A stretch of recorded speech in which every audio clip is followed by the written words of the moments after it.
Hi, I'm Freddy DeMarco here at DeMarco School of Music for DNA Guitars. I'm with my DNA guitar, Jewel, and we're going to talk about a tip on legato playing. This is going to be about ascending up the neck on two strings, legato style, meaning not picking each and every note. The DNA guitars are great for legato because they're built such where I could actually get this action so low that it's so easy and buttery to play. And you need that for hammer on, pulling off. Also, I like the sustain we get off these guitars because of the way the bridge is recessed into the body. So we have really cool sustain, very easy playability, great for legato. We're going to be in the key of A major. So rather than playing a traditional A major scale like this, or even like this, we're going to play it up on two strings. So they're all the same notes, but we're going to start on E on the second string. Even though we're in the key of A, we're starting on the fifth. And this will work for A major or any of the A major modes, which means A Ionian, which is synonymous, the same as A major, B Dorian, C sharp Frisian, D Lydian, and E Mixolydian. All these modes relate to the mother key of A. So this lick would work for any one of those modes, and it'll have a different vibe, obviously, for each mode. But the idea is to play very smooth and keep the fingers close to the neck. You don't want a lot of lifting. So essentially, we're going to have a finger pattern that does stretch, a 5-fret spread from 5th position, and we're going to play on 5th, 7th, 9th, and the next string, the 5th, 7th, and 9th frets. So this whole lick's cool in that way, where each position, there'll be 4 of them. The fingerings will be the same for both strings in each position. Check it out.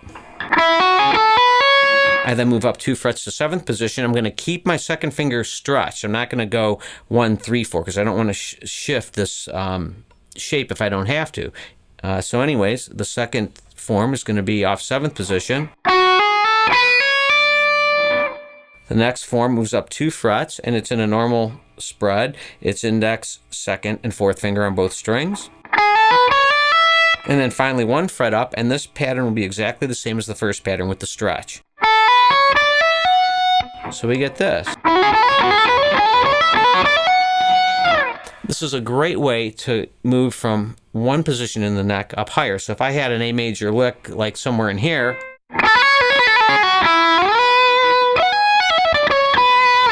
that's a cool thing to do, but rather than always doing that, you may want to ascend to build up the energy and build the suspense of an ascending or even descending line.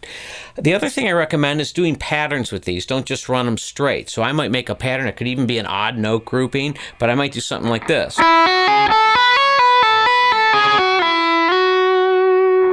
And the key here with legato playing is obviously you don't pick every note, and some players would actually use hybrid. Instead of picking, one note on each string with the pick, you kind of want to hit one note with the pick, but then maybe the next string I'll use the index finger like hybrid, and it'll be less abrasive than the pick, which is good for legato.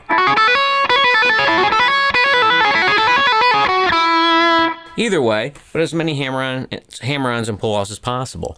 So using this pattern, though, it's really key to sounding really good and having a really good legato facility is being able to go to the next position off your last note without plucking it. So if I did this,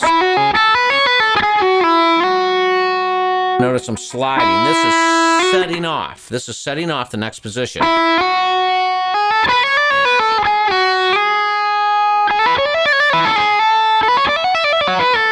You have to have a really good control of keeping the finger pressed against the fret, but don't muscle. It should be kind of, it's not really muscle strength. It's more like dexterity strength, so very graceful. So this is employing patterns like this. Kind of double tracking back on a note. You can do anything you want, really, but so they're not just always symmetrically ascending. Like that. So this.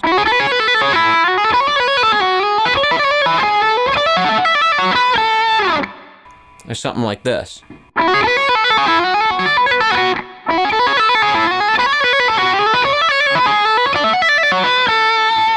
I like using upstrokes on that higher string, you may have noticed. But the whole idea is just a real smooth legato playing. Then you can cascade with this pattern, which means you skip the next one, go to the 1, 2 up, come back at the one you skipped, skip the next one, go up 2 up from that. So that would be considered cascading, like this.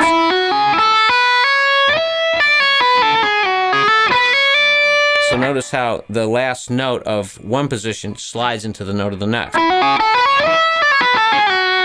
So here's an example of cascading.